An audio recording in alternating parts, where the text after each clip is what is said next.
We're good.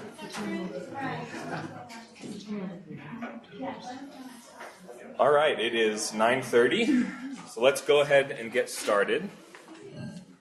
My name's Jason. Hi, everyone.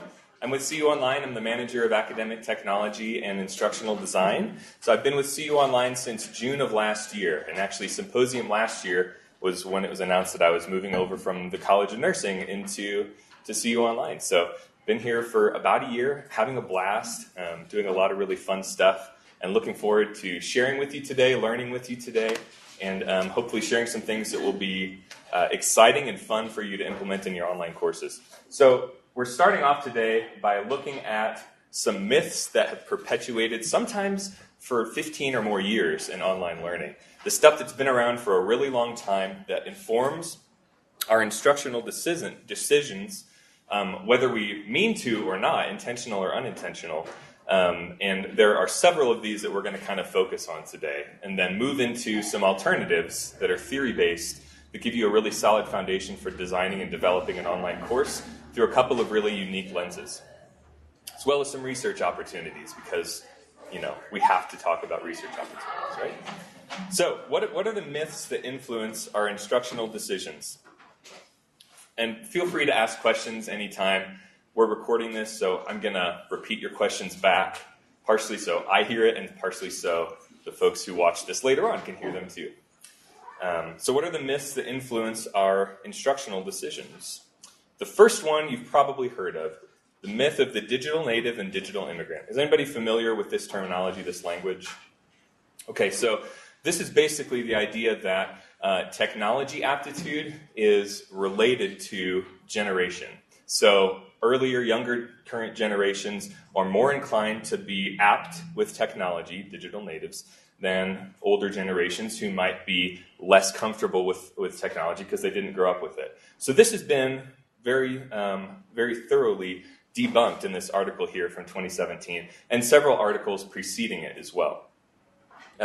We know this from experience, right? There are plenty of folks who are from older generations who are fantastic with technology. It doesn't really have to do with whether or not you grew up with it. It has to do with your experience, your engagement, your disposition, all of those sorts of things.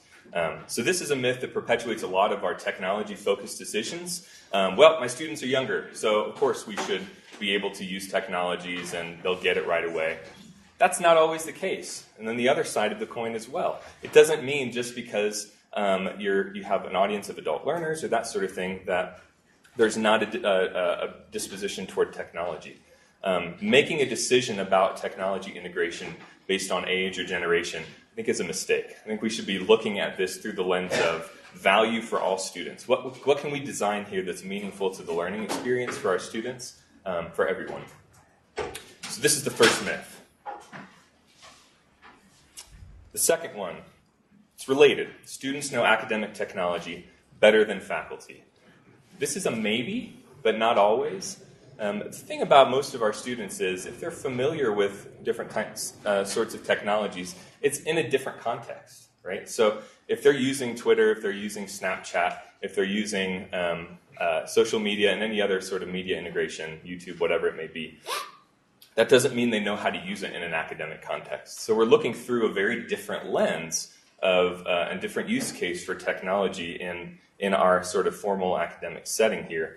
And that takes coaching. It takes time for students to adjust, and it takes some leadership, really, from faculty to help guide students in the ways that are best to use those technologies. This can include everything from ethical considerations, so what you put on the internet stays, that sort of thing, right? To how we protect data, to how we ensure that our students have safe environments and spaces to learn, that sort of thing. So don't always assume that your students know your technology better than you do. Some might, most won't. And it's a good responsibility for us to help guide and kind of coach them through good use of technology in an educational setting.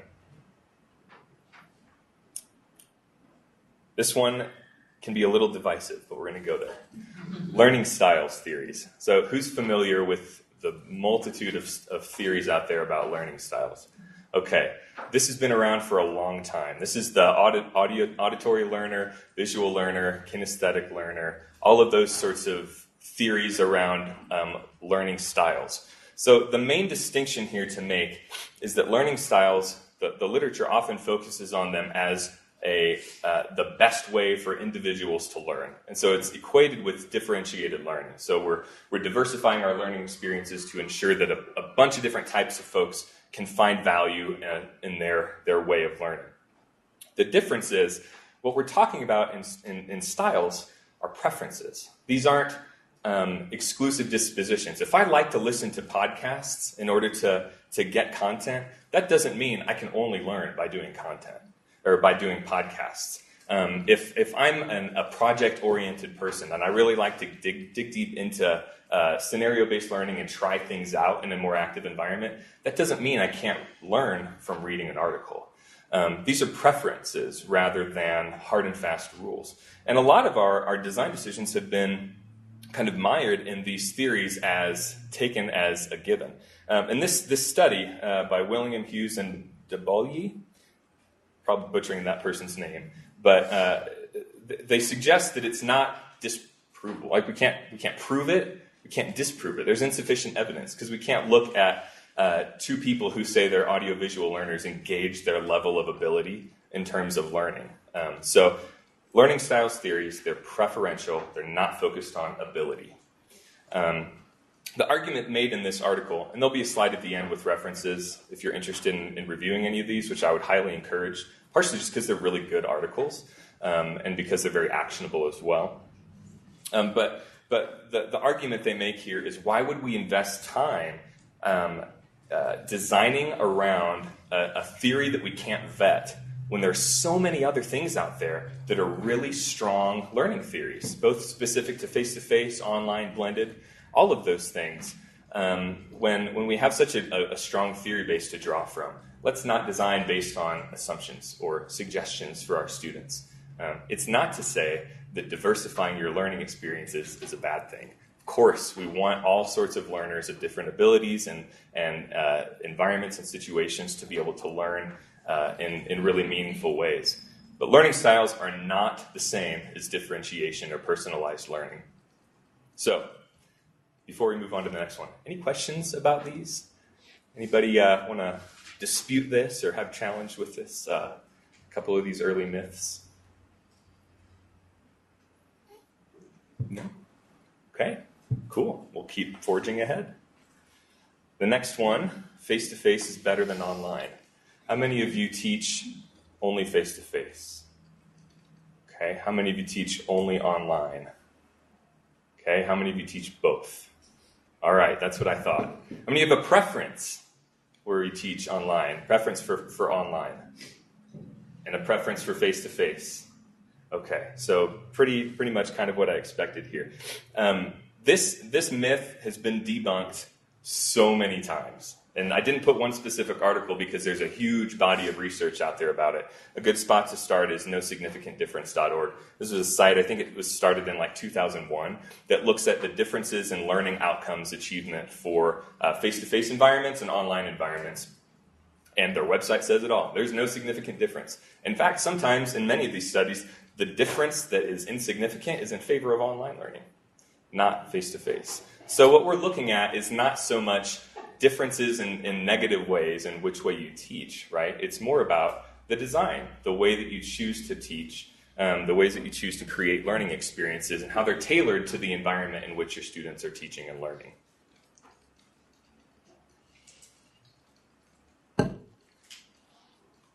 Question? Yeah. Doesn't that depend on how better is defined? And how is better? Better in most of these studies are defined on progress on student learning outcomes. So learning outcomes have parity between a face-to-face course and an online course. They're measuring how well students did on those learning outcomes in both environments, and that's where the no significant difference comes. So it's how well they've learned whatever it is that you as the instructor have tried to convey. Yes. Mm-hmm. But in terms of questions like being able to bring students along who might be struggling with the material or those sorts of things, Mm-hmm. I mean, is there any data that kind of drills down into students who have a more difficult time? Mm-hmm. And I think methodologically, that's probably pretty complicated because Mm-hmm. online students may sort of self-select. Right. Right? So there does seem to be some evidence out there that students who have tendencies toward underperforming Mm-hmm. don't do as well. I'm just wondering if there's any data on that. Yeah, I don't know if any of these studies specifically address at-risk students in terms of their at-risk in terms of academic sort of needs. There is some research out there, though, that talks about the differences in online and face-to-face in terms of retention. So retention is lower in online courses for the first chunk of a degree in an early curriculum than face-to-face. Actually, the best of them is blended. Blended has the best retention of everything. And there was actually just a recent report, I can't remember if it was from EDUCAUSE or someone else, that just talked about student preferences in terms of learning modality. And 70% said they prefer blended learning over face-to-face or exclusively online.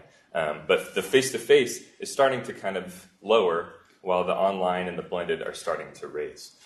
So I certainly see the interest there in looking a bit deeper at students who maybe need a little bit more help. And there may be research articles on this site and others that address that, just not ones that I specifically looked into. Yeah. Who else? Any other questions?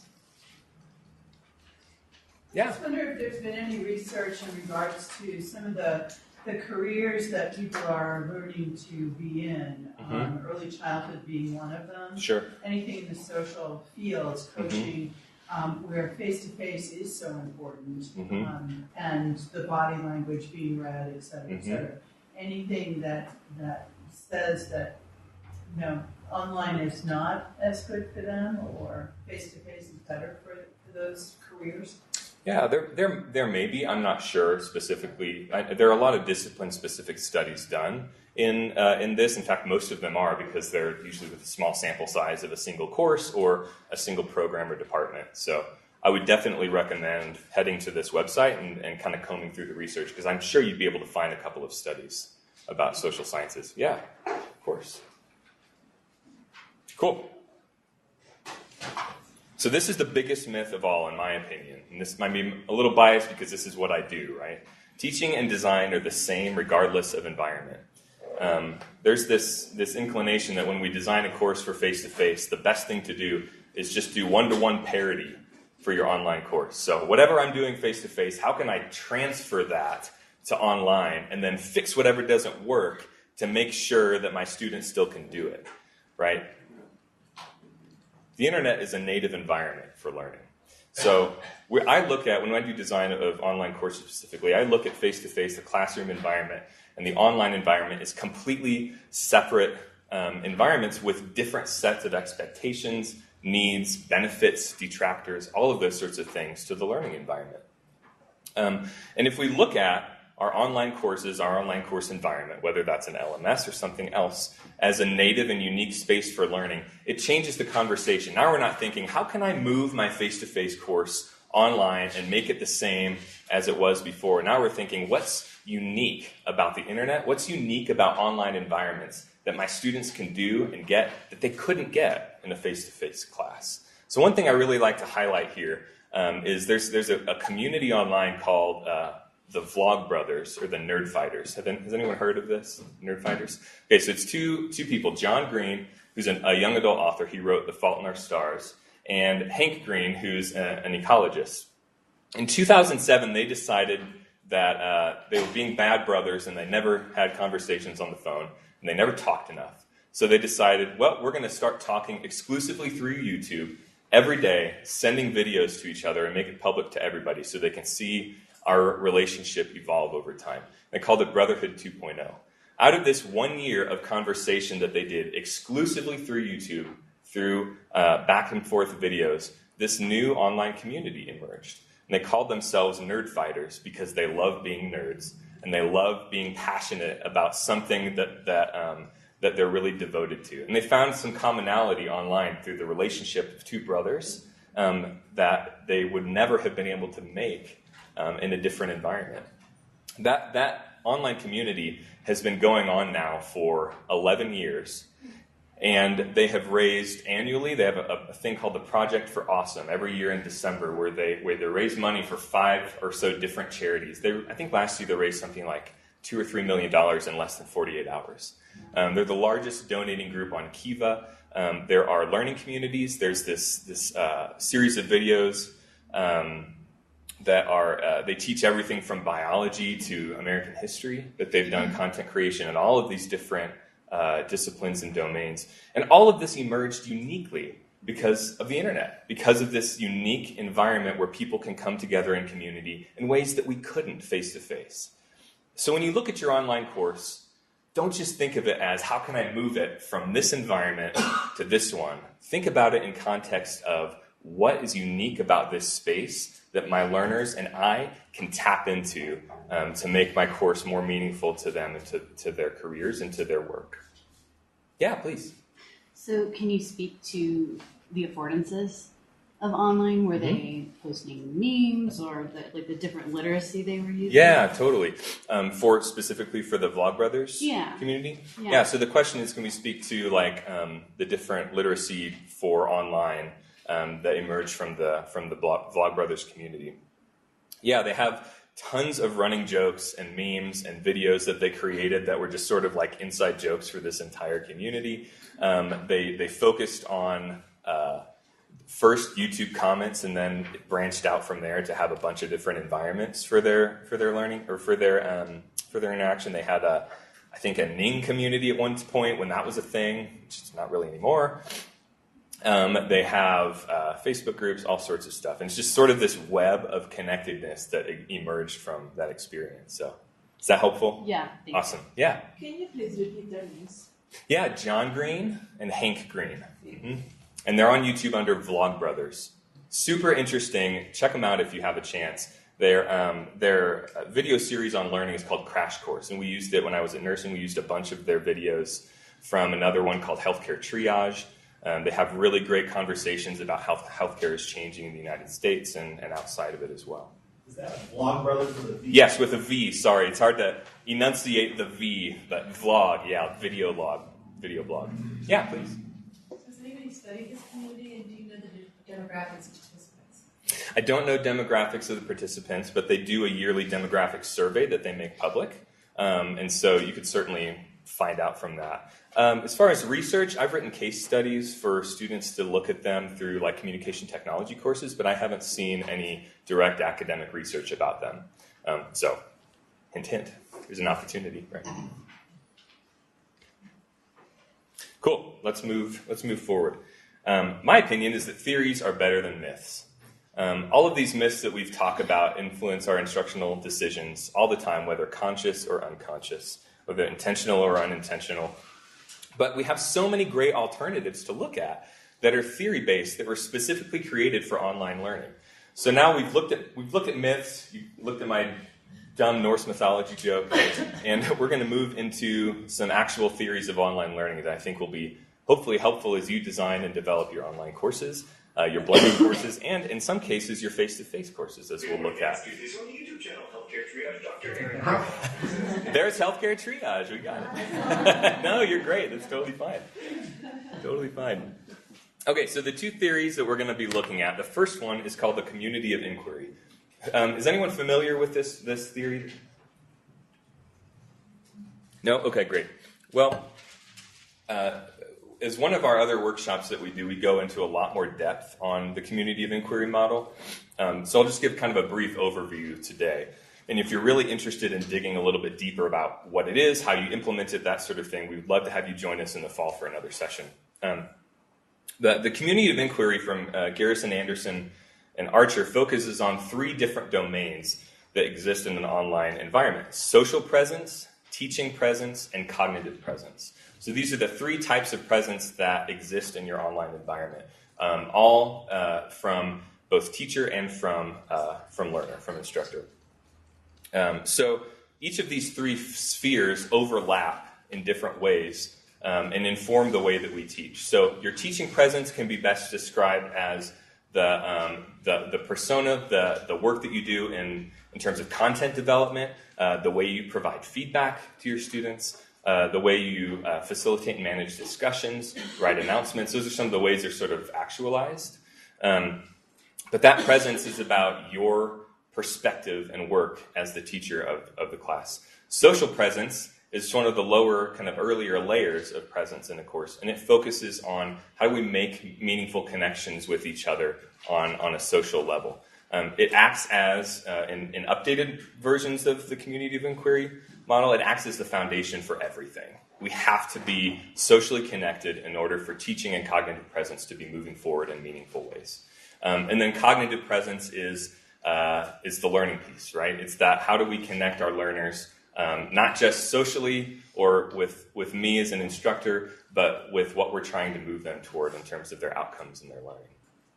And I don't have it in this slide. I have it on my computer, which I can't use because we have a desktop here, no laptop connection. So sorry about that, but I'll post these articles as well for if any of you are interested. There's a really nice visual of Venn diagram of these three presences overlapping and the different types of activities that you do in each of those sections associated with each type of presence.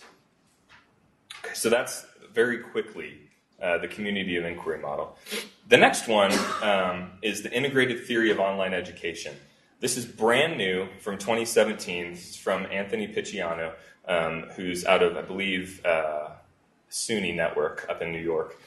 And it's a super interesting approach that he's taking. So there's all these modality-specific theories, right? There's face-to-face learning theories that are well-known, constructivism, constructionism, behaviorism, all of those, right, the isms. And we have online theories. And then we have how do you actualize those in three different environments, face-to-face, blended, and online. So what he's trying to do is develop a taxonomy of each of these different modalities and how those different theories and types of learning integrate based on the environment in which you're teaching. So instead of looking at just online, you do discussions and you do papers or whatever, right, from a sort of standpoint of activities, he's looking at types of learning. So maybe it's reflective activities exist primarily in online and blended in this way, and in face-to-face they exist in this other way. So he's building a taxonomy so that when you look at his theory, you can consider the different ways in which we teach and learn that are environment-specific and that are across the board valuable for different environments. If you don't read any other article from this presentation, read this one, because it's really good. It gives a fantastic overview of classic learning theories, gives a great overview of the development of the major online learning theories, and then ties them all together in this really succinct and I think very helpful way of moving forward. So, yeah.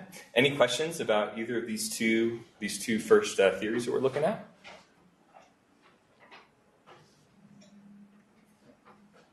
Okay.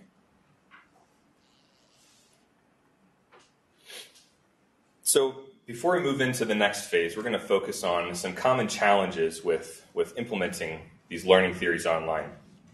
First one is scaling theory-based practices based on class size. So I'm sure you all only have about 15 students apiece in your online courses, right? That's our reality, isn't it? Don't we wish? The higher numbers in your classes, the harder it is to use theory-based models of learning in ways that maintain the integrity of your course and the learning for your students.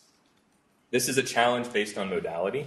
Obviously, online is scalable, but the question is, when we scale up, can we maintain the theory base, and can we maintain the level of learning outcomes proficiency across the board? So sizes online learning, it stretches you thin as an instructor, and it can make it challenging to implement some of these things. So we approach these theories in different ways based on the different sizes of your class.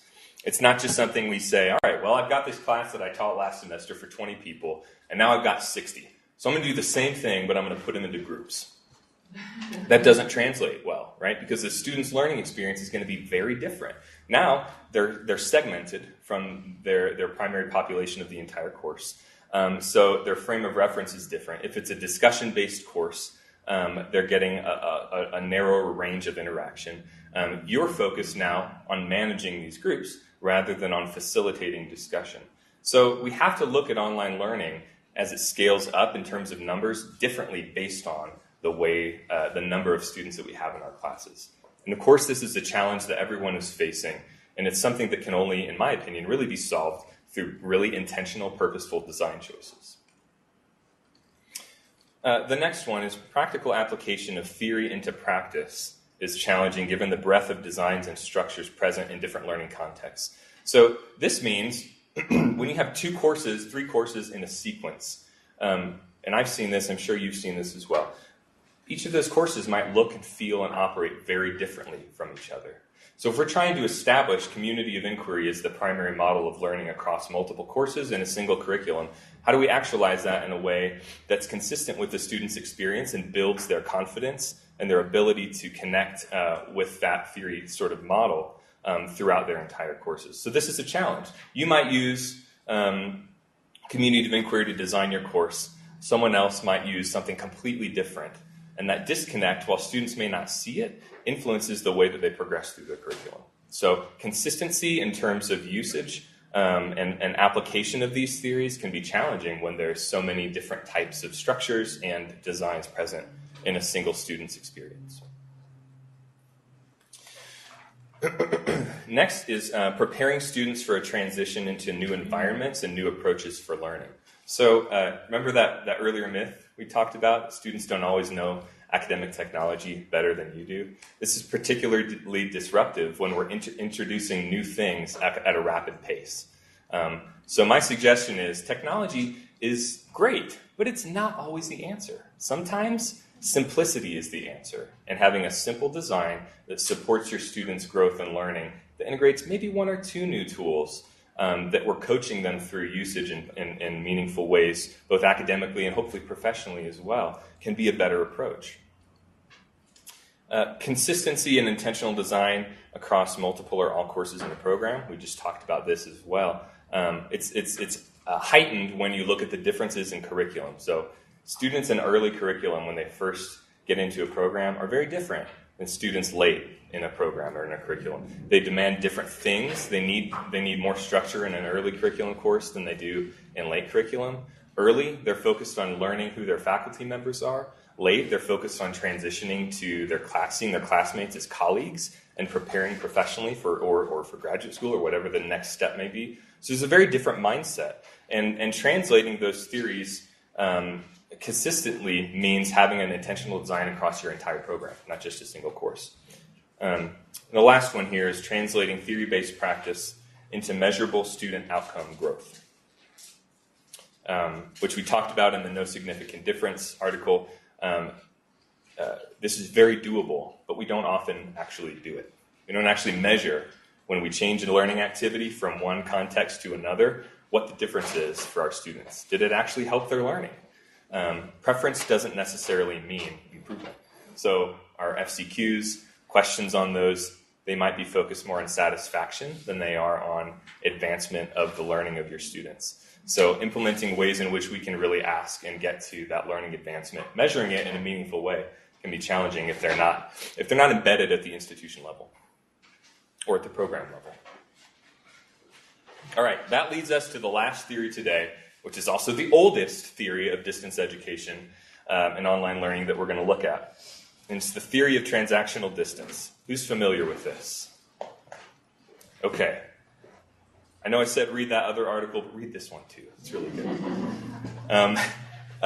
The theory of transactional distance is basically when physical distance exists between learners and instructors, psychological and communication distance also exists as a result.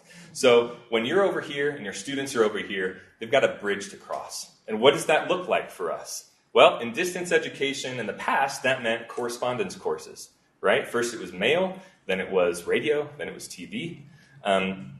All of those things had significant transactional distance that changed the relationship of a learner and instructor exclusively to an exchange of information.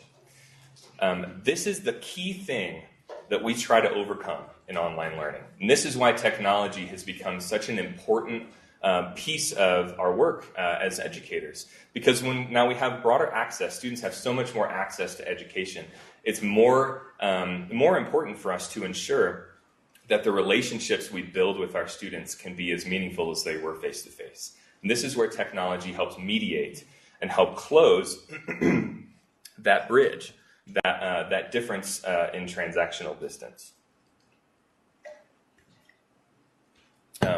The key question is, how do we reduce or eliminate it?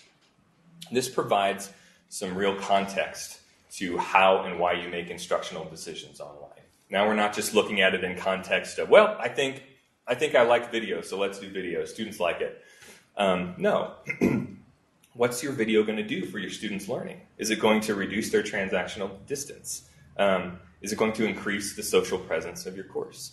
So these theories give us a common vernacular to make more intentional decisions about what we're designing and what we're asking students to do.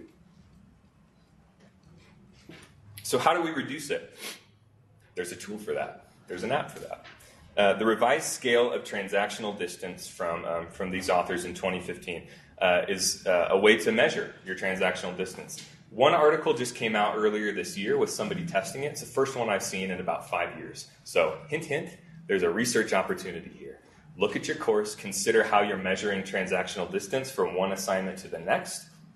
There's some great publishing opportunity here, because even though it's a well-known theory, people don't actualize it a whole lot. They're not measuring it. There's another one based on the community of inquiry model recently as well, that is a scale to measure changes in student learning based on implementing that model. So what other ways do we reduce it? Instructional design decisions affect transactional distance. Whether you did it on purpose or not, it's going to influence how your students connect with you and with their classmates. And another thing is we have all sorts of cool technologies and platforms. So we'll get to a couple of those. Hopefully you'll be hearing about those in our other sessions throughout the day as well. Got ahead of myself. Hint, hint, again. Do some research on this. It's worth it. Okay, so there are digital media tools that we can integrate in a variety of contexts to reduce transactional distance. Record Upload Media button in Canvas is a super, super easy one.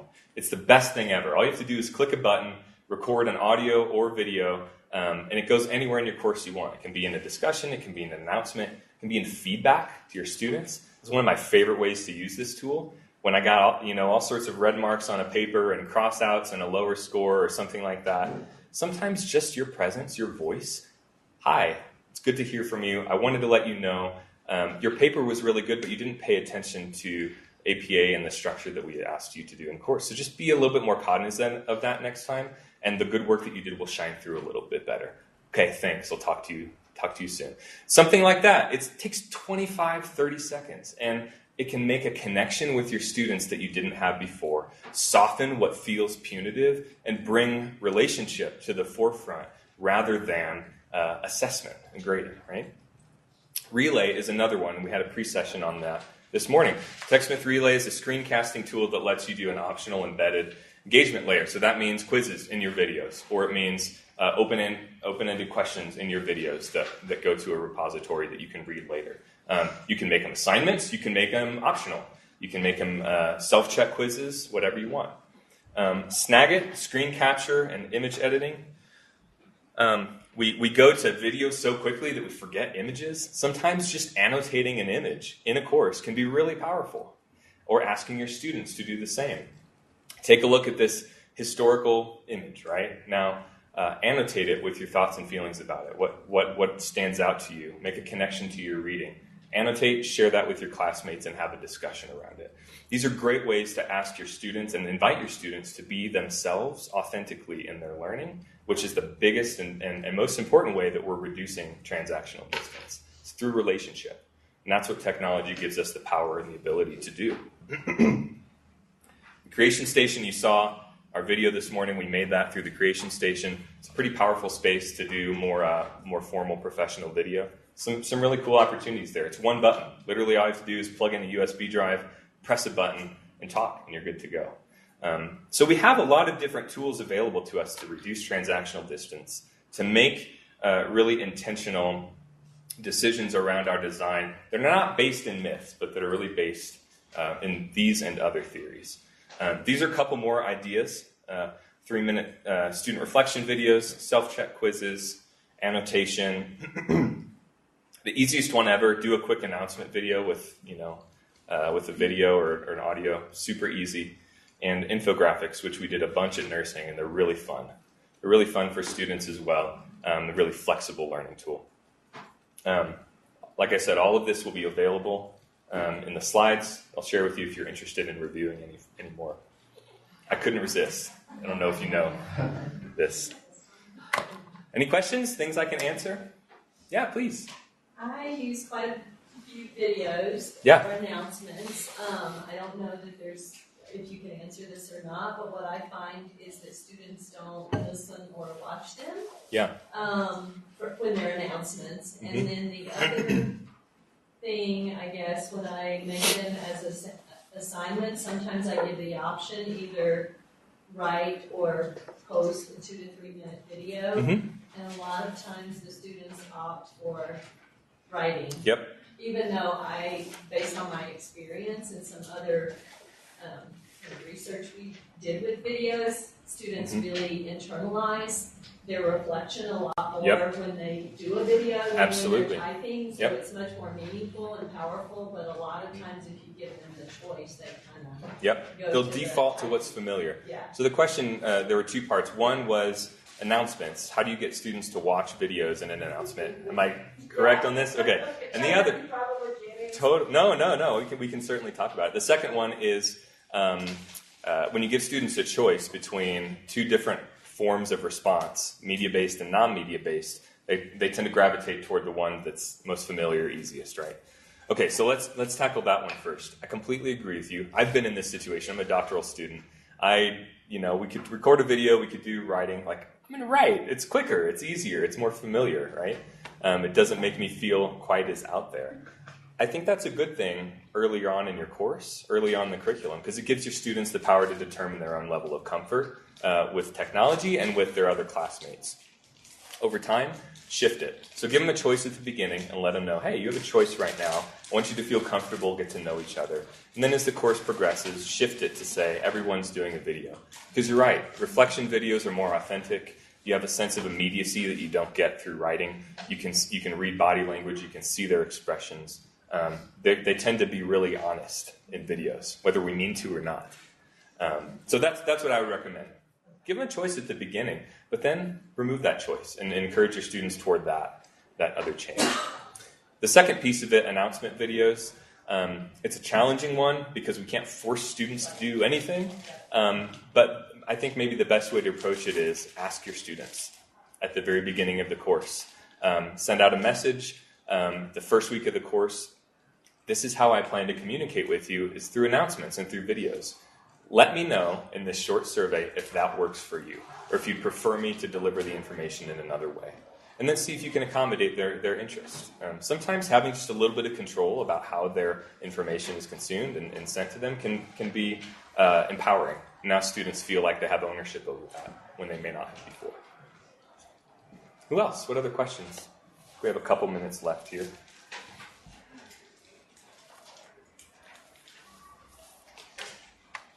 Yeah, please. So I confess that I hate discussion board. I don't think you're alone. You know that. Yeah. Is there anything that you've got sort of in terms of tools that could replace that? I just find it a little tedious. Yeah, there are some other tools, LTIs, inside of Canvas that can replace discussions, but mostly they just replace them with a different discussion tool. So I'm not a huge fan of using LTIs in that regard because they're basically the same thing, just packaged a little differently. My preference is change how you use discussion. So I don't look at the discussion button in Canvas exclusively as I ask questions and students write answers to it. I like to use it as a different sort of space for learning. So one example is, and we'll talk about this in my next session this afternoon, but there's a great tool out there called Pizzap. It's a collage creator. Pizzap is what it's called. It's a collage creator. It's free, super easy to use.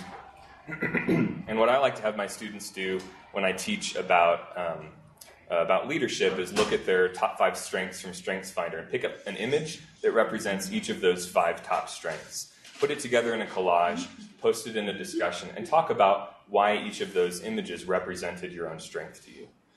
So now we're switching it from answer questions about a text to tell me about yourself. When you make it internal, when you make it reflective, when you ask students to participate in their own learning from their experience, it's a totally different conversation. So while that doesn't change the medium, the environment, it certainly changes how you use it and how students interact with each other. And the other thing is, you don't have to have a discussion every week. There are plenty of other learning modes that you can use inside of Canvas as well. So don't feel tied to that. That's why we do instructional design, right? That there's purpose behind each activity we do, and that it's clear and visible to students, so they don't feel like they're doing busy work, because they're not, because there's value to it. Who else? Any other questions? Yeah, Jude, please. I guess I'd just like you to talk a little bit about how, I get the idea of, you make it personal and those kinds of things, students can get engaged and connect. Mm-hmm. But we want to stay totally on their own experience. Part of the point of education is to broaden your experience and to relate to the reading system. So absolutely. So there are a bunch of different methods for that. One framework I like to use is moving students from an analytical perspective to a reflective perspective. So for me, I call it the them, us, me framework. So having an assignment that's focused on analysis would look externally. Here's a group of people, we're going to look at what they're doing. A text would be a great way, a case study, an article, anything like that. The next one, us. What do we as a class think, as a community, think about this external piece? That's when you get the community engagement, differences of perspective come in to inform the conversation. And then last is me, reflective. What do I think? What's my commitment to changing based on the experiences that I've had? How does my experience relate to or inform what we did learn today? Hope that's helpful. That's one framework that I like to use. Because I completely agree. We can't go so far on reflection that we lose the other piece of it, the didactic and the knowledge acquisition piece. Anyone else? Yeah, please. Is the primary point of discussion bridging that gap, that relationship gap? Yeah. Or does it have a more pedagogical learning sort of goal? I know the two are related, but should we be thinking of it primarily as a relationship builder and less as a pedagogical learning outcome tool? I think it's both. It's more about how you use it and what kind of lens. So the question was: are discussions primarily pedagogical or primarily for building relationships and reducing transactional distance? The way I look at discussions is there are a ton of possibilities. Maybe the least effective ones are asking your students to write miniature papers inside of a discussion. So if you're using your discussion spaces to ask students to respond to a text, to make citations, to do that sort of thing, I think there are better ways to approach it. And in that case, let's just have them write a paper. There's not a lot of value to students reiterating the same concepts to each other, and that can feel punitive. So using those specifically as spaces for students to integrate their own experience is definitely pedagogical. It's definitely learning focused, but it's also, benefit is reducing transactional distance. Yeah, please. Do you have any articles you could share with us about discussions? You've walked through some different examples, like a comprehensive list of some sort. I don't know of any comprehensive articles about different discussions. Most of what I've done is just from experience, from designing courses. That's a good idea. Maybe I'll put a little one-sheeter together to share with everybody. Would you all find that valuable? Different approaches to take in discussions? Cool. I will make a note of it and put something together. Yeah. How can we get access to it? Probably through our website or through our newsletter. I'll put up a blog post about it and create just a quick list, reference list. Yeah. Reference list meaning not articles, meaning your use cases. So I think our time is out. Thank you all so much for joining me. I hope this was valuable. If you'd like to talk any more about either any of these myths or any of these theories, please come up and chat and find me throughout the day. So thanks again. Thank you.